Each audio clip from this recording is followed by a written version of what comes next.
Assalamualaikum warahmatullahi wabarakatuh.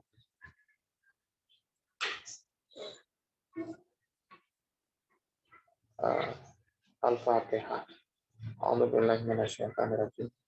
Bismillahirrahmanirrahim. Alhamdulillahirabbil Ar-Rahmanir Rahim. Maliki yaumiddin. Iyyaka na'budu wa iyyaka nasta'in.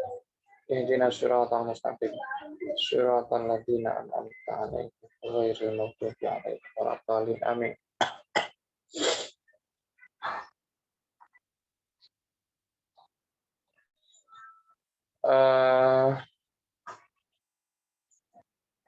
Bismillahirrahmanirrahim.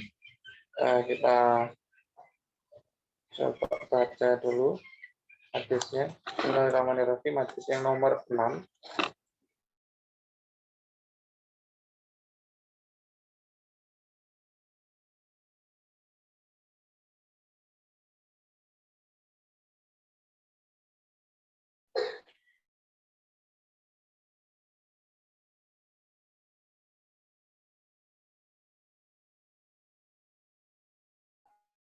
Faiza wajada al-ma'a falyattaqillaha wal yumissahu basyaratahu.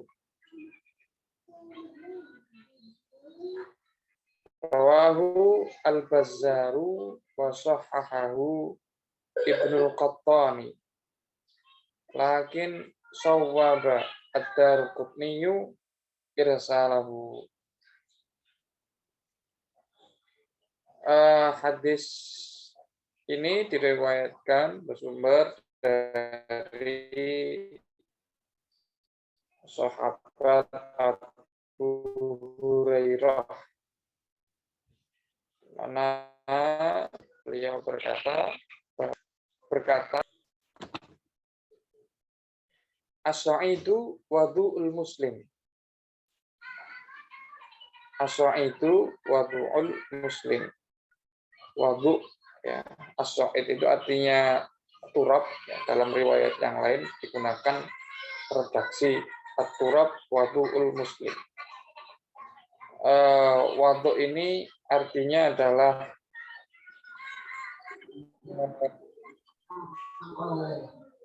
alat untuk bersuci. Gitu. Muslim adalah alat bersucinya umat Islam, orang Islam. Wa illam yajid asyra sinina, walaupun Muslim tadi itu tidak menemukan air selama 10 tahun. Jadi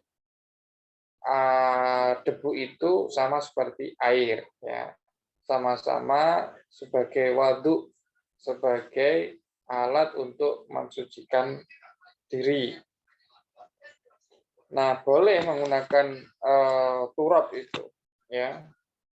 Bahkan sekalipun dalam jangka waktu yang sangat lama, ya, 10 tahun misalnya. Kalau memang, ya, lam yajid al-ma'a.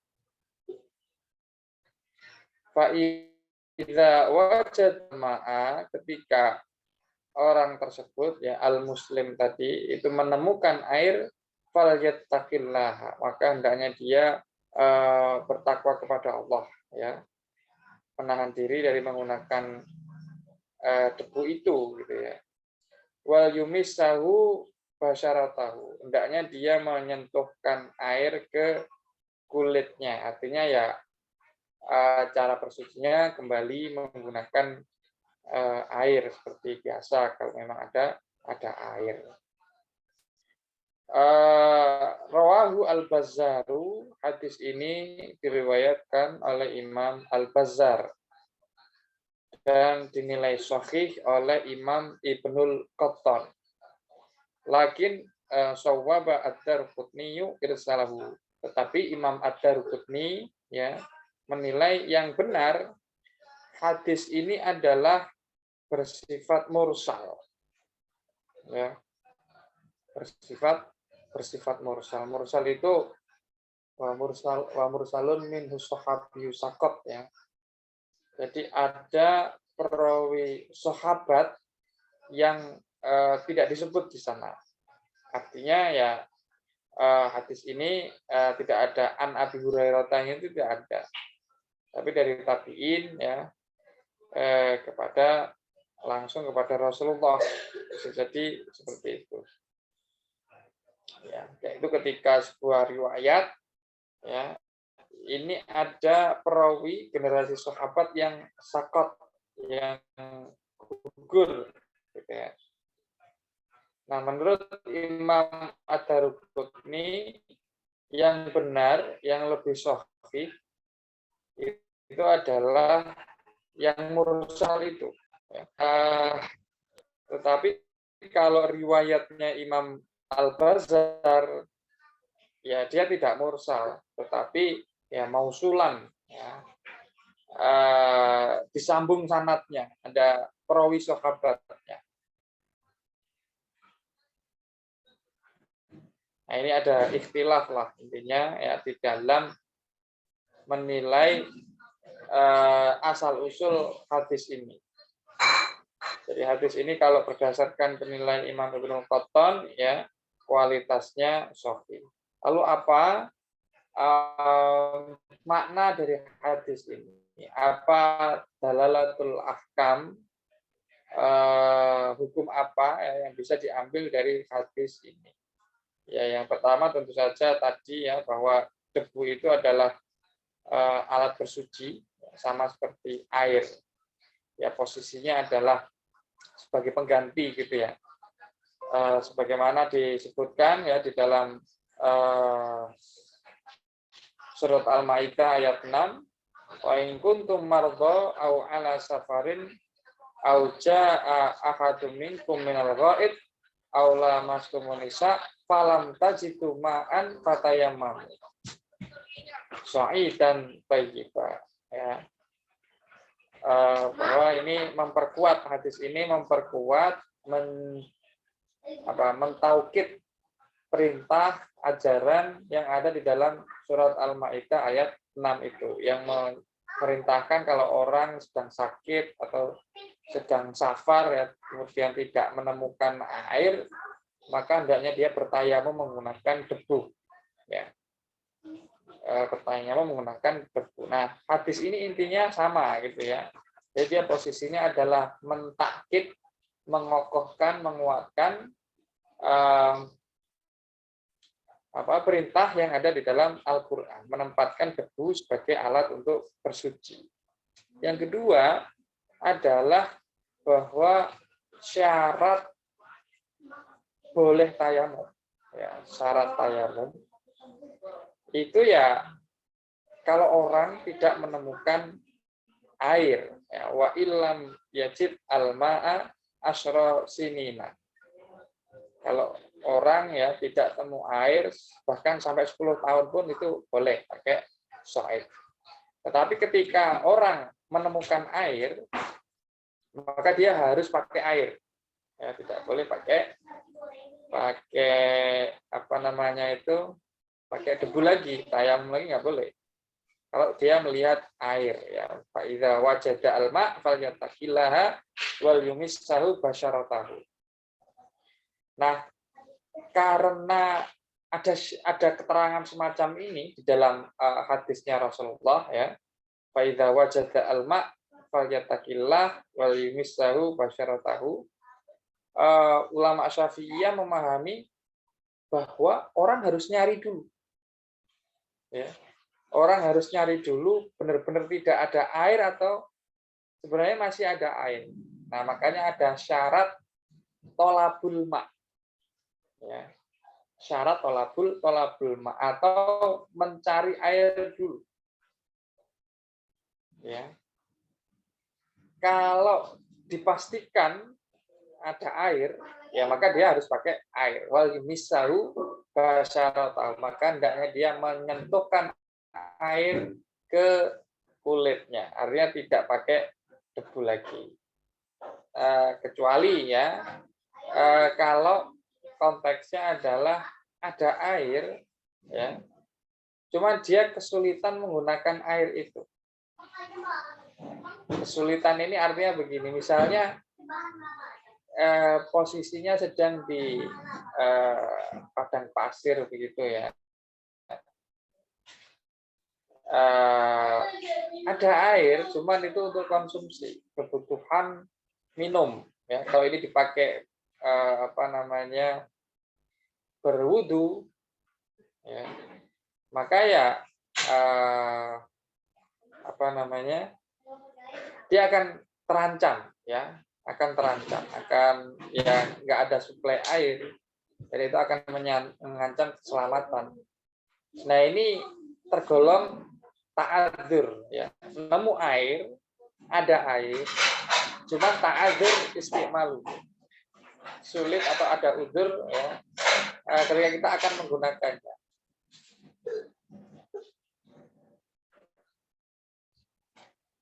Nah itu fa'idza wajada al-ma'a, jadi tidak menemukan air itu bisa disimpulkan ada dua macam, ada dua jenis, ya.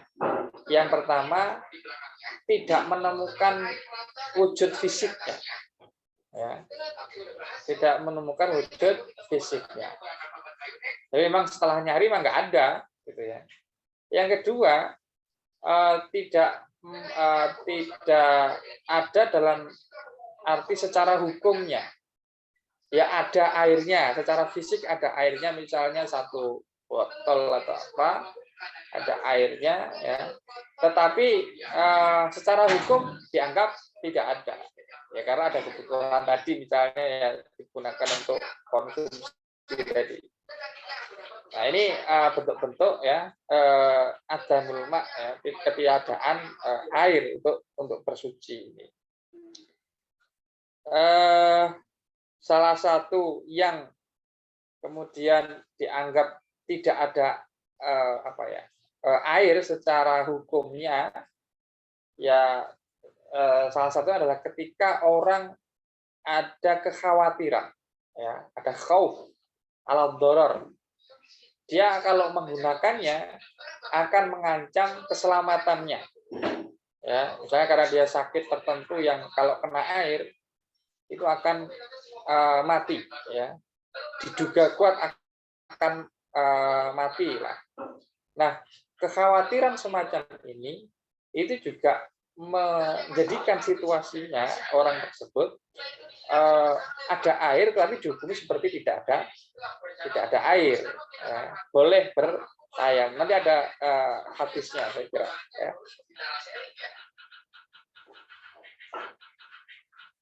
Oke, kita baca, ya, hadis setelahnya.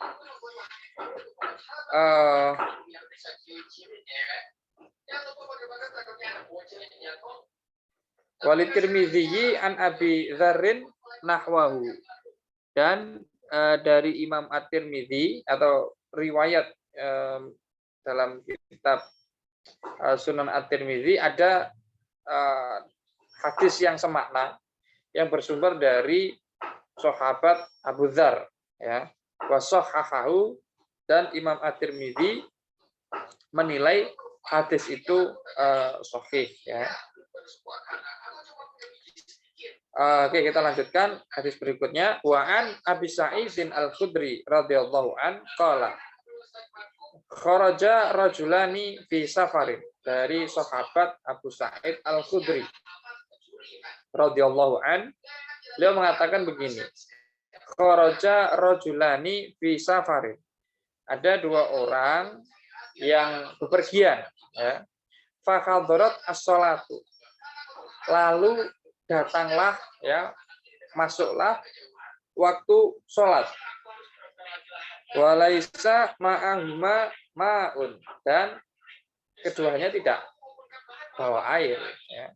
Fatayammama sya'idan, lalu keduanya bertayamum menggunakan sya'id, turab, ya, debu, thayyiban, yang bersih. Fasallaya, lalu kedua laki-laki ini yaitu sholat, gitu ya. Tsumma wajada al-ma'a fil waqti, setelah selesai sholat, ya, keduanya baru mendapatkan air. Nggak tahu hujan atau bagaimana, gitu ya.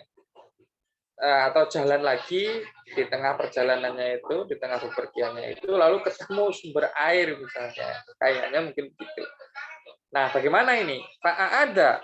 Nah, keduanya akhirnya berbeda pendapat.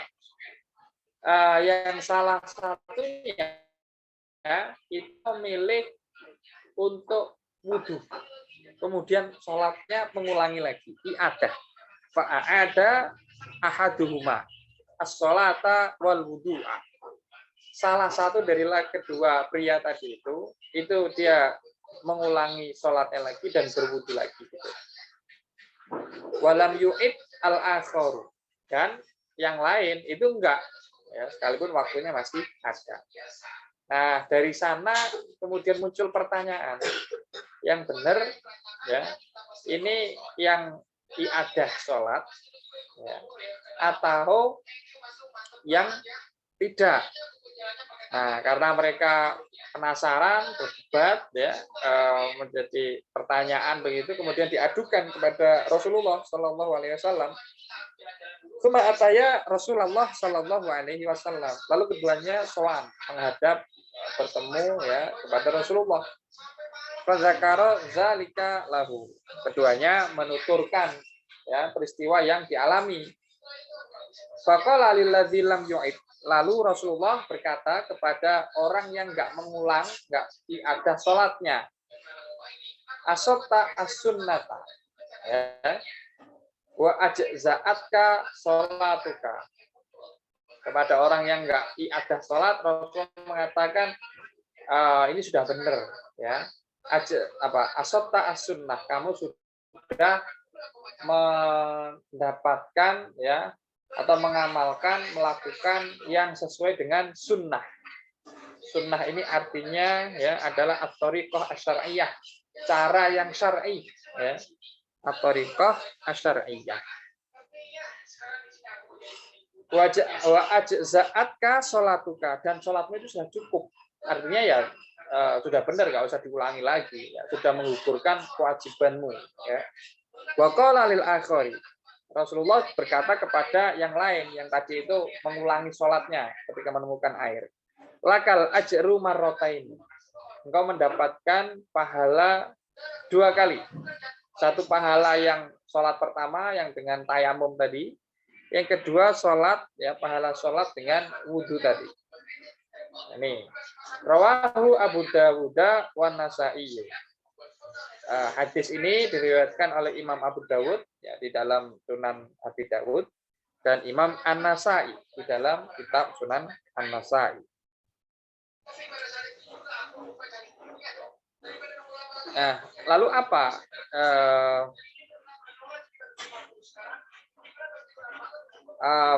faidah ya atau makna dari hadis ini? Yang pertama begini, kharaja rajulani fi safarin. Ya, ini juga menegaskan apa yang terkandung di dalam ayat Al-Qur'an tadi ya. Wa in kuntum mardha au ala safarin. Ketika engkau kalian sakit atau sedang dalam perjalanan. Ya, tidak menemukan air maka boleh mengambil rukhsah ya, bertayamum. Nah, ini juga mengokohkan ya, takrir ya, menetapkan hukum yang ada di dalam Al-Qur'an. Apa itu? Yaitu bahwa salah satu syarat orang boleh tayamum itu kalau ada ya udzur berupa safar. Ya.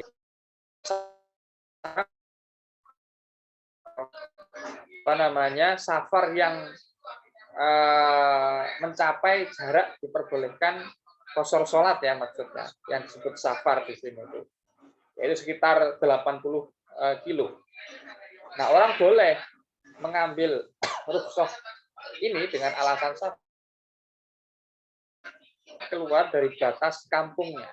Nah, kalau masih di dalam kampungnya ya itu belum dikatakan safar gitu ya. Kalau sudah keluar kampung itu baru bisa disebut musafir. Nah, fi safarin di dalam hadis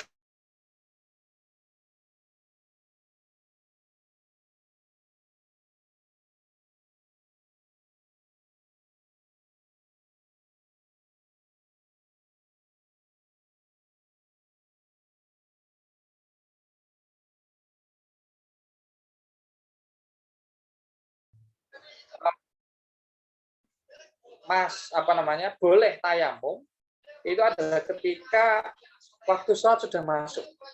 Nah, ini bedanya dengan wudhu. Kalau orang mau sholat, bersucinya dengan wudhu, sebelum waktu sholat masuk itu udah boleh wudhu, kemudian nanti ketika mau sholat melaksanakan sholat. Ya. Wudhunya tidak batal gitu ya, tidak batal, sholatnya sah. Tetapi kalau tayamum ada syaratnya, yaitu harus masuk waktu sholat dulu. Ya. Kalau sebelum misalnya mau masuk sholat duhur gitu ya, tapi belum masuk, orang mau sholat duhur, dia ada di kondisi yang tertentu begitu yang membolehkan orang bertayamum, sebentar lagi masuk sholat duhur, waktu duhur gitu ya, kemudian dia bertayamum. Nah, baru kemudian masuk waktu sholat duhur. Nah, ini tayamumnya tidak boleh seperti itu, tidak memenuhi syarat. Tidak memenuhi syarat diperbolehkannya tayamum. Harus masuk waktu duhurnya dulu. Dukhulu waktu sholat itu harus ada. Nah, dasarnya apa? Ya kata-kata ini, ya keterangan fahadharat as-sholatu wa laisa ma'ahuma ma'un fatayamama sha'idan thayyiban. Nah, ini adalah keterangan tambahan bahasanya mungkin yang dijelaskan di dalam as-sunnah tetapi tidak dijelaskan di dalam Al-Qur'an. Ya. Ini bisa jadi adalah bentuk tafsil ya, perincian yang dari apa yang sudah diajarkan oleh Al-Qur'an tentang metode bersucinya yang disebut tayamum tadi. Tetapi keharusan setelah masuk sholat ini, syarat masuk waktu sholat ini, itu tidak ada di dalam ayat Al-Quran tadi. Nah, ini rinciannya ya, rinciannya. Nah, yang faedah berikutnya ya, ini kemudian muncul pertanyaan tadi itu ya.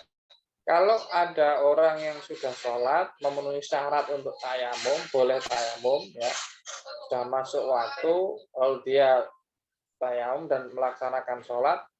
Setelah dia beberapa waktu kemudian, ya, waktu sholat ini masih ada, dia ketemu air.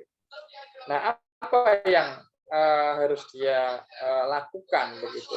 Apakah dia harus mengulangi sholatnya? Artinya tayamumnya itu menjadi tidak sah gitu ya, atau menjadi batal sehingga dia harus mengulangi lagi ibadahnya atau seperti apa? Nah, ini hadisnya ya mengatakan boleh mengulangi lagi, ya, boleh pula ya mencukupkan ya dengan yang tadi itu, dengan yang sudah dilaksanakan itu gitu ya.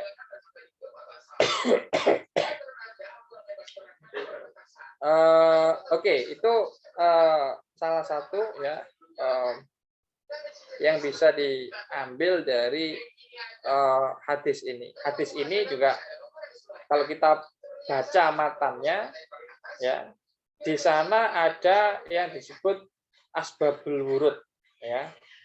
Asbabul wurud. Jadi setelah kata-katanya sahabat Abu Sa'id Al-Khudri qala kharaja rajulani fi safarin, ya ini akan ada cerita dulu nih dari sahabat Abu Sa'id Al-Khudri. Kejadiannya apa gitu ya. Lalu kedua sahabat itu datang kepada Rasulullah, baru Rasulullah mengatakan sesuatu ya. Setelah Rasulullah SAW asabta as-sunnah wa ajza'atka as-salatuka dan seterusnya. Nah, yang disebut hadis itu kan ma'udhifa ilan nabi min qaulin aw fi'lin ya dan seterusnya, yaitu apa yang disandarkan kepada nabi, bentuknya bisa jadi ucapan dan seterusnya. Artinya sebenarnya yang hadis ya itu adalah kata-kata asabta as-sunnata wa ajza'atka sholatuka lakal ajru marrataini. Kata-kata nabi inilah ya yang disebut hadis. Yang disebut hadis.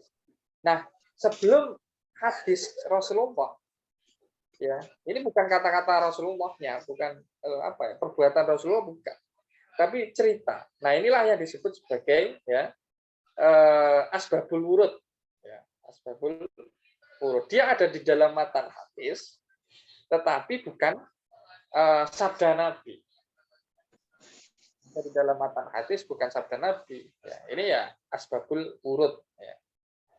Kalau Imam Ibnu Hamzah Ad-Dimashqi di dalam kitab Al-Bayan wa Ta'rif, ya, itu membagi dua. Ada asbabul wurud fi asri nubuwah, yaitu sababul wurud yang terjadi pada zaman Nabi masih hidup. Seperti ini hadis ini, ya. Ini sababul wurud ya fi asrin nubuwah. Kejadiannya itu di zaman Nabi. Ya, di zaman Nabi. Kemudian setelah ada kejadian itu Nabi meresponnya dengan sabda beliau. Yang kedua adalah sababul wurud ba'da asrin nubuwah.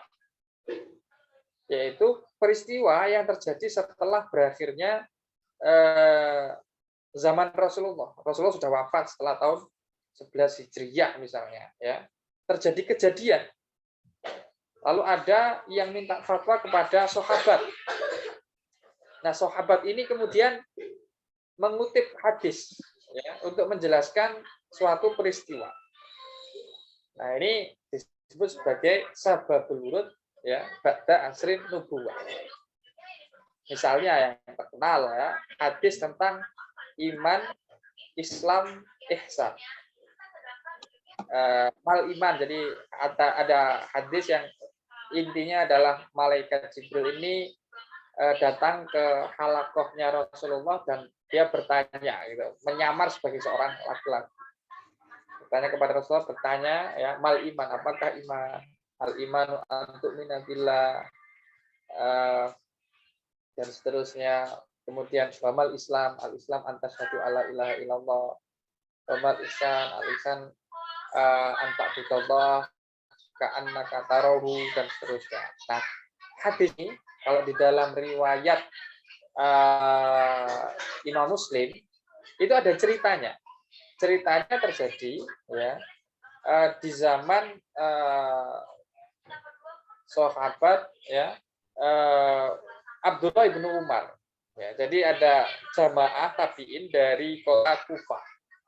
Di sana ada tokoh ya yang namanya Ma'bad al-Juhani, pendiri ya aliran Qadariyah ya. Nah, kemudian seorang tabiin di sana ya itu berjanji kalau nanti saya ke Hijaz, ke Mekah atau Madinah, saya akan cari sahabat Rasulullah yang masih hidup. Saya akan bertanya tentang pendapat mereka ya, atau bagaimana respon mereka terhadap paham Qadariyah.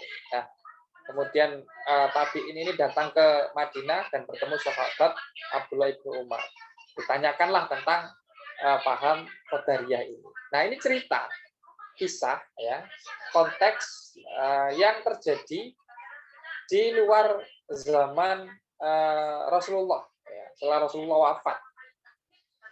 Nah, kebetulan pahamnya Ma'bad al-Juhani ini atau paham Qadariyah ini muncul ya setelah tahun 40 Hijriyah ya. Setelah perang Siffin, perang saudara ya.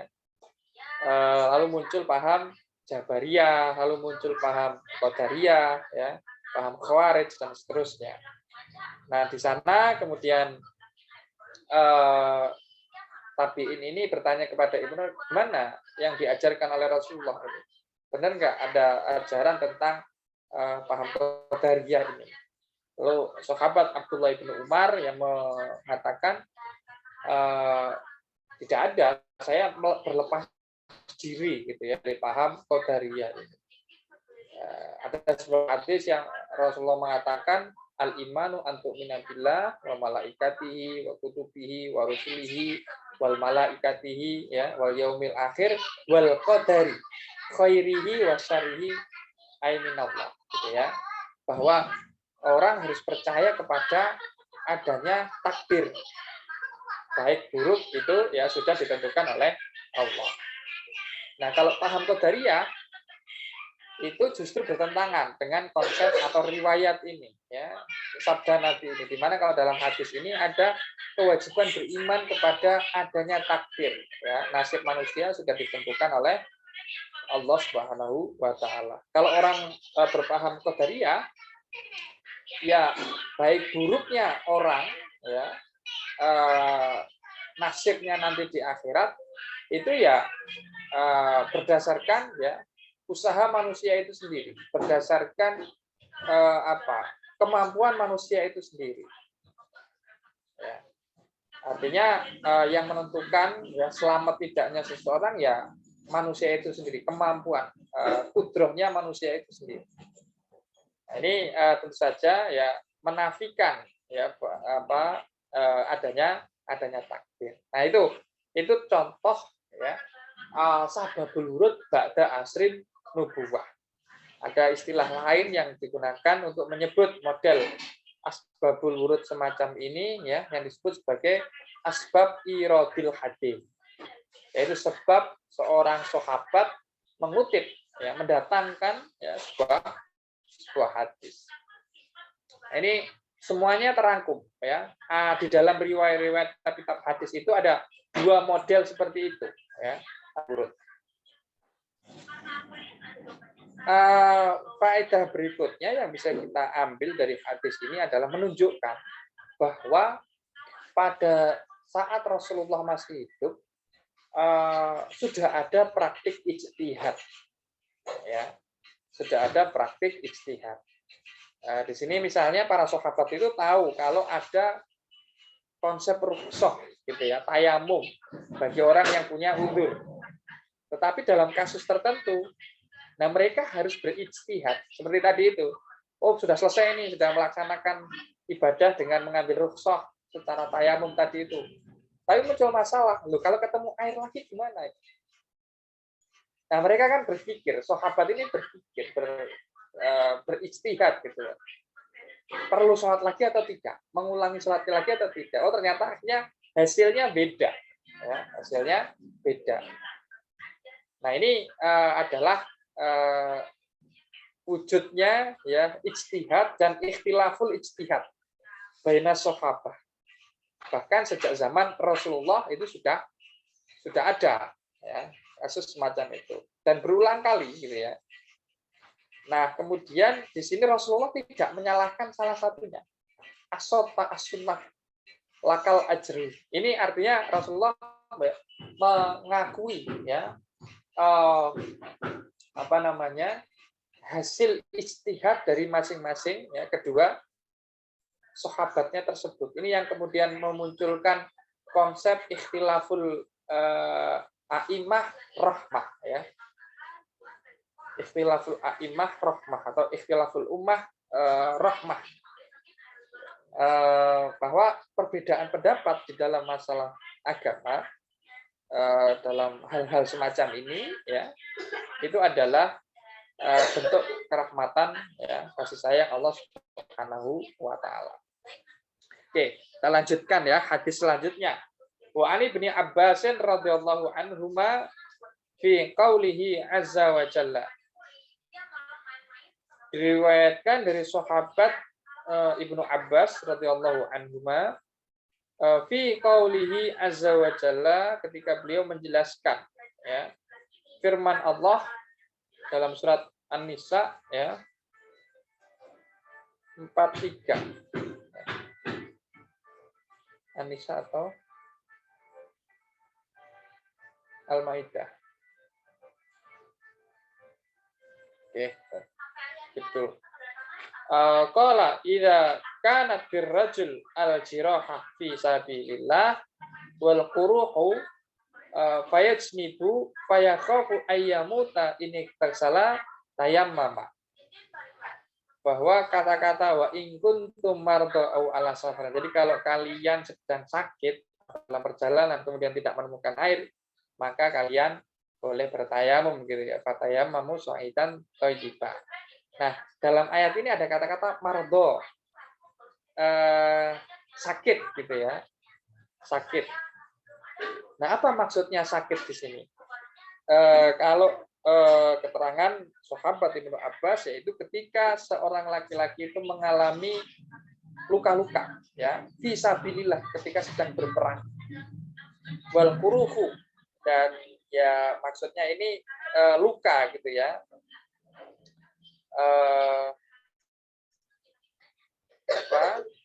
luka-luka yang penuh darah begitu al-jirah fisabilillah wal kuruh. Kemudian orang ini mengalami jinabat. Ya. Mengalami jinabat. Fayakhafu ayyamuta ini kasala. Lalu dia merasa khawatir akan mati gitu kalau dia harus mandi. Tayammam maka dia boleh bertayamum. Ya. Jadi sahabat Ibnu Abbas kalau boleh kita pahami di sini kan teks al-mardo ya tentang orang sakit ini maksudnya apa? Kalau menurut Ibnu Abbas maksudnya orang sakit ini adalah orang yang sedang mengalami luka-luka ya di medan perang. Lalu dia mengalami jinabat dan khawatir kalau dia mandi dia akan meninggal dunia. Tayamum maka dia baru diperbolehkan tayamum. Nah, ini penjelasannya seperti itu ya. Nanti ada perdebatan ya di kalangan pensyarah hadis ini. Sebenarnya apa maksudnya sahabat Ibnu Abbas? Ya. Bukankah kata-kata mardo kalau kita pikir itu sudah mencakup juga kasus yang diangkat oleh sahabat Ibnu Abbas? Ya.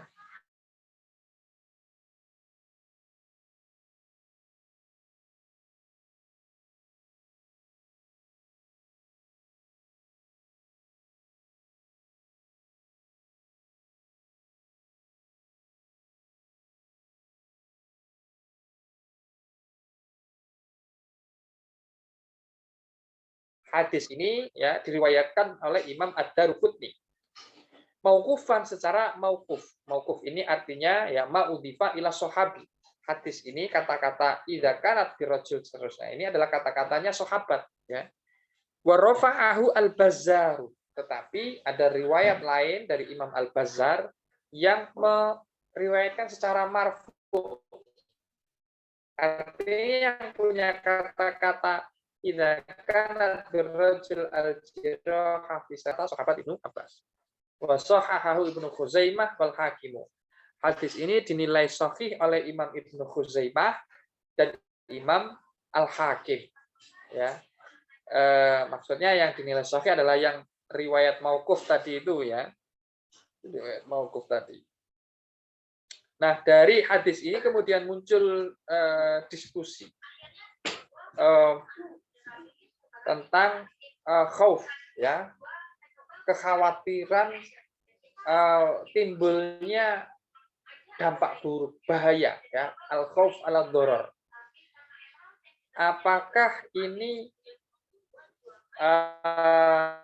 cukup ya untuk melegitimasi menjadi alasan orang boleh mengambil rukhsah untuk tayamum ya, khauf ala-dharar ya.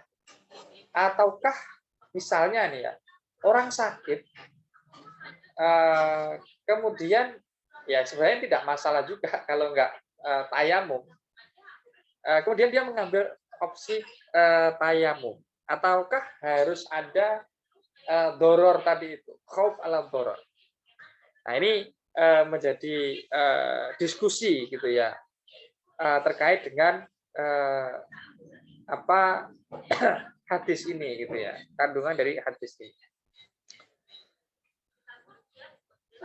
Nah, menurut sebagian ulama ya, misalnya dalam salah satu pendapatnya Imam Asy-Syafi'i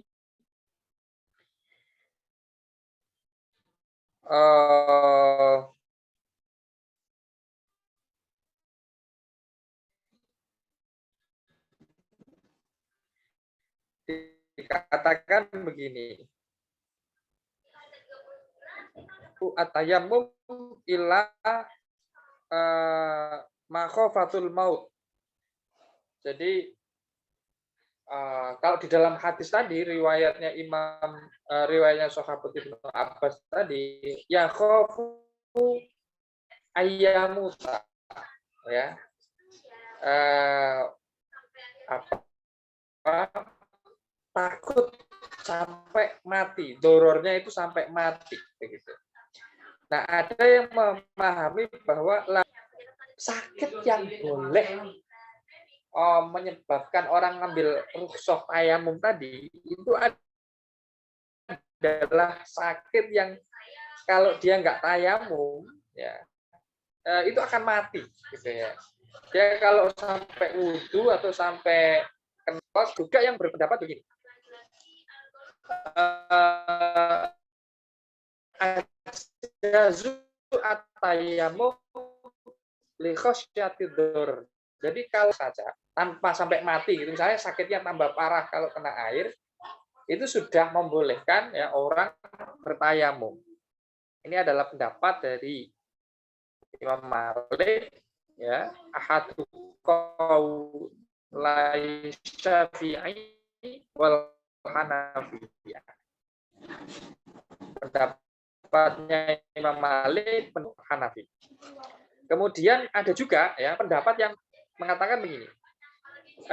Yang penting sakit saja itu sudah bisa menjadi sebab orang boleh mengambil rukhsah tayamum, ya. Karena dalam ayatnya tadi wa in kuntum mardo, kalau kalian sakit, kalian boleh tayamum. Ya. Kalian boleh tayamum. Ikut ya apa namanya kategori tadi itu tidak ada air secara hukminya saja, kalaupun ada air gitu ya. Nah, ini misalnya adalah pendapatnya Imam Dawud Az-Zahiri. Karena di dalam ayat Al-Qur'an tadi hanya dikatakan mardo saja, ya. Tidak ada mardo sakit yang di sana sampai timbul doror kalau pakai air atau timbul kematian kalau pakai air, tidak ada keterangan semacam itu.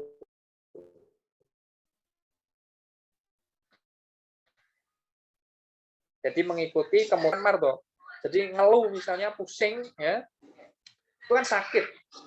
Kalau berdasarkan pendapatnya Imam Dawud Az-Zahiri ini ya, ngeluh pusing pilek katisen gitu apa namanya,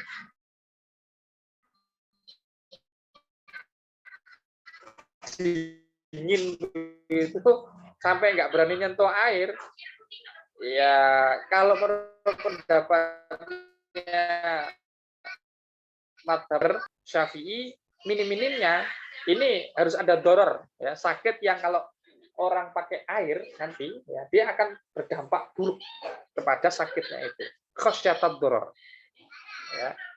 Nah, ini perdebatan ya di kalangan fuqaha ya terkait penafsiran marbo ya. Seperti apa batasan sakit yang membolehkan ya orang mengambil rukhsah tayamum ini. Kita lanjutkan lah. Ingka syarat ihda zandaya. Fasa'altu Rasulullah sallallahu alaihi wasallam. Fa'amaroni an amsaha alal jabairi. Diriwayatkan dari Sayyidina Ali alaihi salam ya, beliau mengatakan begini. Ihda zandaya. Salah satu dari kedua apa ini namanya? Sendi saya, sendi tangan saya itu patah. Ya. Zandaya ini mafsal baina adzira wal kaf ya. Tulang pemisah antara zira itu ini ya, wal kaf. Kaf itu bagian tangan yang ini gitu ya. Nah, ini ingkasyarat itu pecah-pecah, ini maksudnya mungkin kesleo lah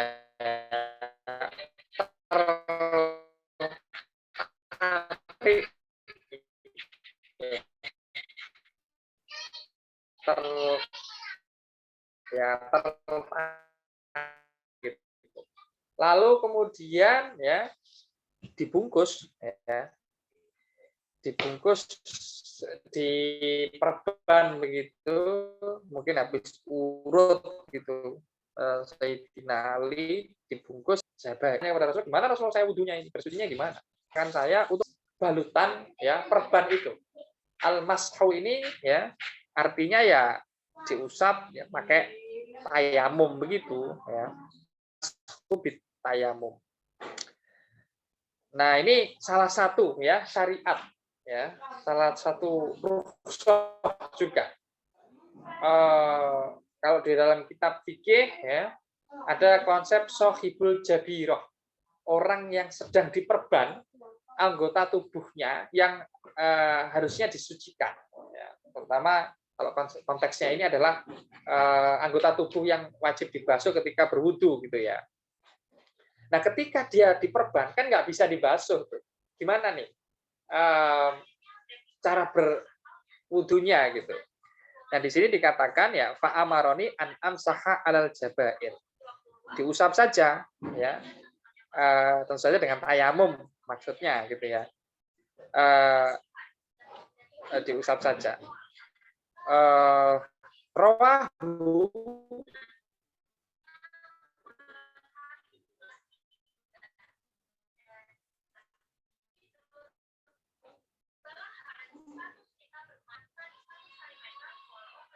Rawahu Ibnu Majah. Hadis ini diriwayatkan oleh Imam Ibnu Majah. Bisanadin wahin dengan sanad yang lemah jiddan sekali gitu ya. Jadi hadis ini dari Sayyidina Ali ini hadis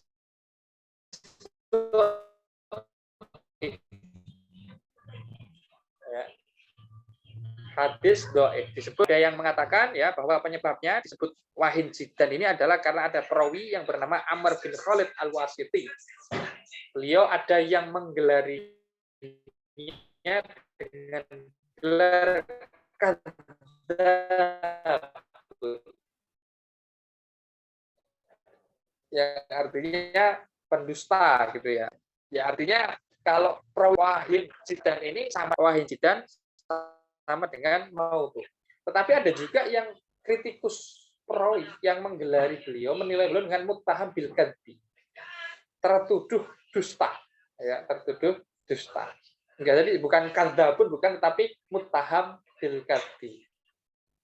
Jadi perawi bernama Amr bin Khalid ini yang menjadi sebab ya dhaifnya hadis ini. Tetapi bahasanya Imam Ibnu Hajar Al-Asqalani ini cenderung halus gitu ya.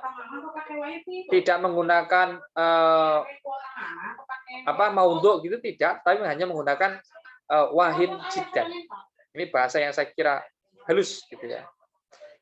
Qala An-Nawawi ittafaqa al-huffaz ala dha'fi hadzal hadis. Para ahli hadis, para penghafal hadis ya, para huffazul hadis ini sepakat bahwa hadis ini statusnya dhaif.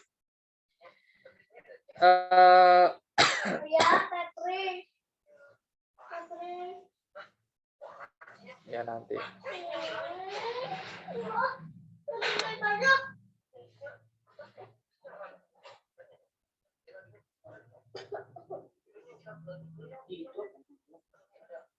Ayo Dinar, tidur dulu Dinar. Ayo.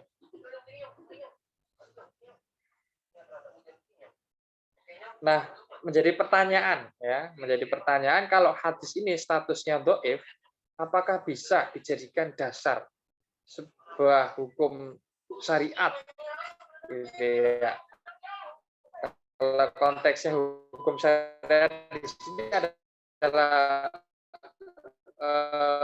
hukum atau pensyariatan al-masfu alal jabiroh. Bisa enggak? Nah, ternyata ya memang di sini tahu. Yang menjadi penguat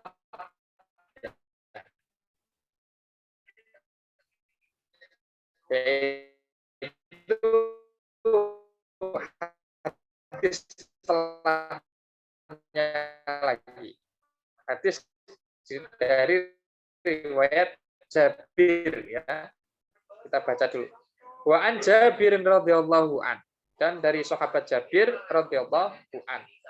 firrajul alladzi syujja, yaitu dia menceritakan tentang seorang sahabat yang kepalanya terluka. Ceritanya melakukan perjalanan tengah jalan kejatuhan batu, ya, dari bukit, dari gunung gitu, dari tebing, kejatuhan batu, lalu kepalanya terluka, mungkin parah banget gitu ya. Fakta salah, lalu dia jinabat, dan setelah jinabat dia mandi, karena dia bertanya kepada teman-temannya, ini ada rukshohnya nggak kalau kayak gini, ya. Jadi di tengah perjalanan ya ketimpuk batu, sakit kepalanya, bocor mungkin begitu. Tanya kepada teman-temannya, ada rukshoh nggak ini? Saya boleh nggak mandi besar gitu ya. Sahabat-sahabatnya menjawab, ya, nggak ada rukshoh. Tapi akibatnya fatal. Apa namanya, kesalahan resep ini. Kesalahan penanganan. Inna makana yakfihi ayyatayammam. Rasulullah mungkin bahasanya itu agak, ya. Inna makana yakfihi ayyatayammam. Kalau orang semacam ini sebenarnya sudah cukup kalau dia bertayamum. Wa yuhsibu ala jurhihi khirqatan. Kemudian kepalanya khirqah, kain, tahu alai tayamum gitu ya. Bagian yang diperban wa yaghsilu sa'ira jasadi. Kemudian dia membasuh bagian tubuh yang lain yang tidak sakit. Nah, ini kasusnya tadi ada sahabat yang ya cukup kalau dia tayamum, mengusap ya bagian yang, jadi menayamumi jabirohnya dia, menayamumi apa namanya, perbannya dia. Nah, bagian yang lain yang harus disucikan dengan cara mandi, misalnya dia mandi, jadi dia tidak akan menambah lukanya.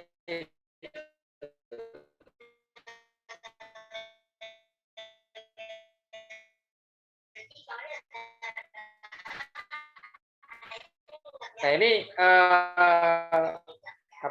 riwayat yang lain. Rawahu Abu Dawud. Hadis ini dengan sanad dhaifin yang dhaif. Di sini ada ikhtilaf di kalangan ulama terkait dengan perawi hadis ini. Nah, hadis dhaif juga. Nah, apakah ini menjadi pertanyaan penting? Apakah hadis dhaif seperti dua hadis ini, kalau dikumpulkan dia bisa menjadi kuat, menjadi, kalau hadis dhaif itu kan hadis yang mardud, yang tertolak, tidak bisa dijadikan hujjah. Apakah dengan ini yang naik derajatnya menjadi hadis yang makbul, yang bisa diterima sebagai hujjah, atau kategorinya adalah hasan li ghairihi misalnya. Nah, para ulama ini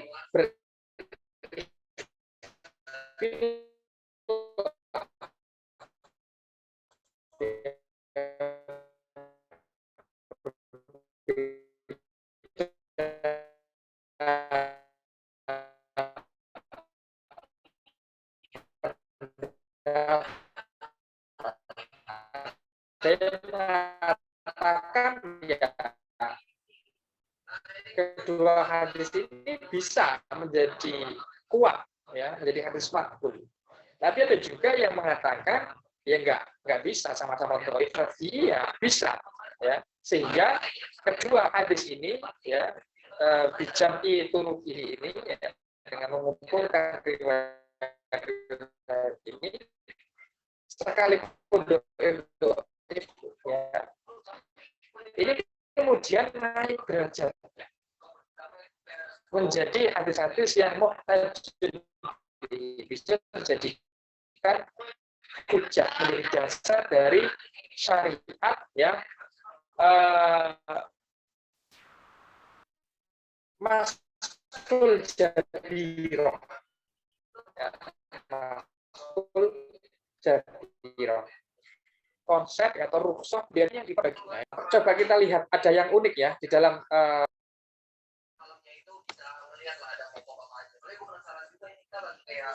oke.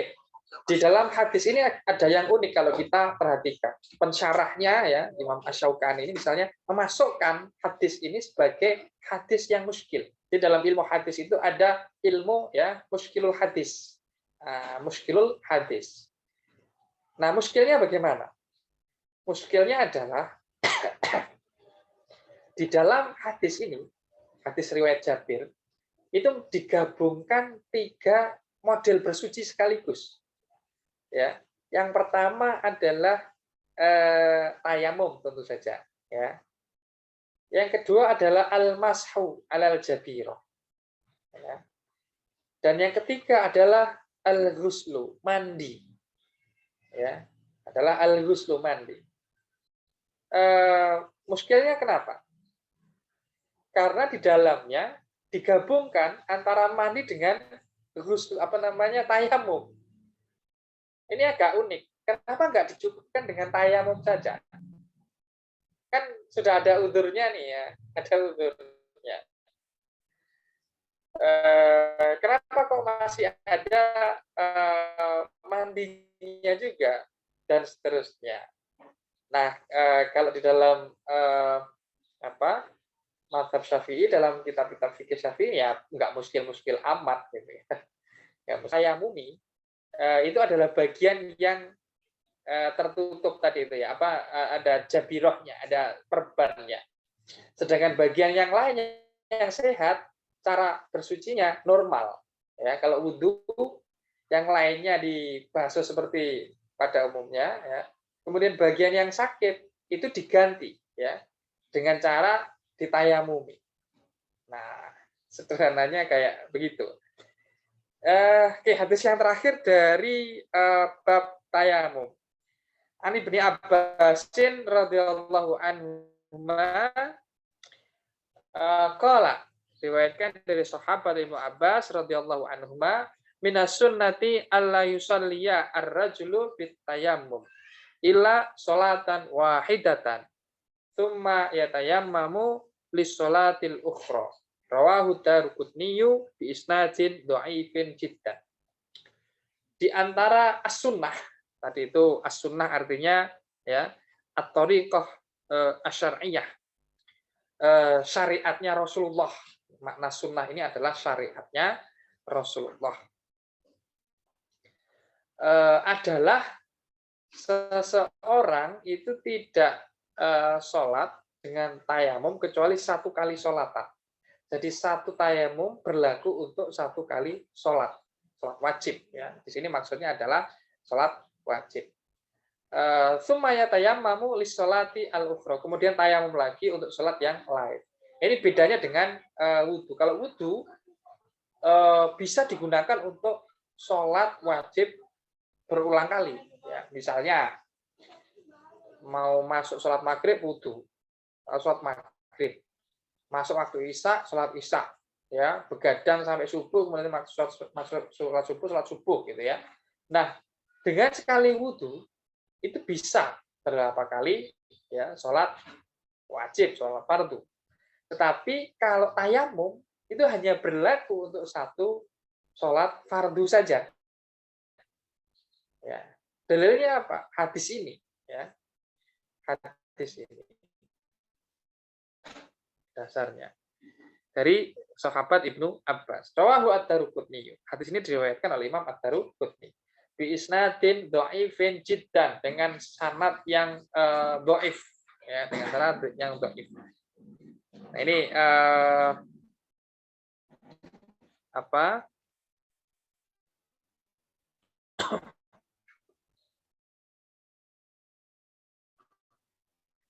ada keterangan li annahu min riwayatil Hasan bin Aimarah wa huwa, ada yang mengatakan ya bahwa ada riwayat yang lain ya dari Ibnu Umar dan Sayyidina Ali yang menguatkan ya hadis ini. Sekali lagi, 1 jalur itu lemah ya, bisa jadi dikuatkan ya, dinaikkan derajatnya dari dhaif menjadi hasan li ghairihi.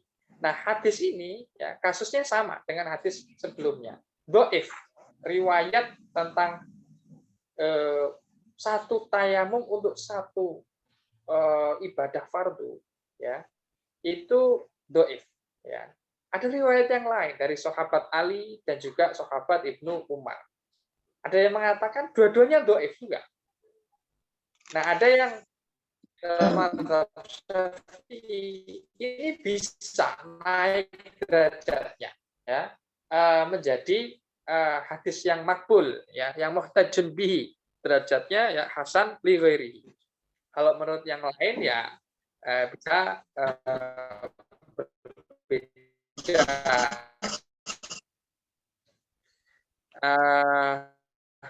Itu mungkin teman-teman yang bisa kita kaji pada malam hari ini. Mau jam 9 ya. Mungkin kita tidak buka pertanyaan dulu. Satu nggak ada. Monggo Pak.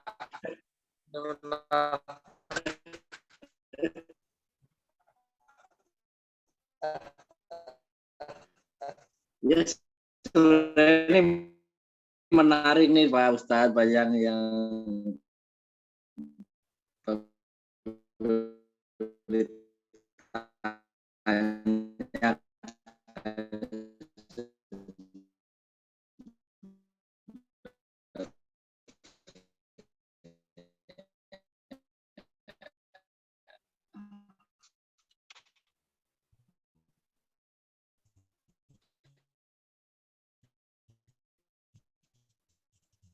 ini kalau mengenai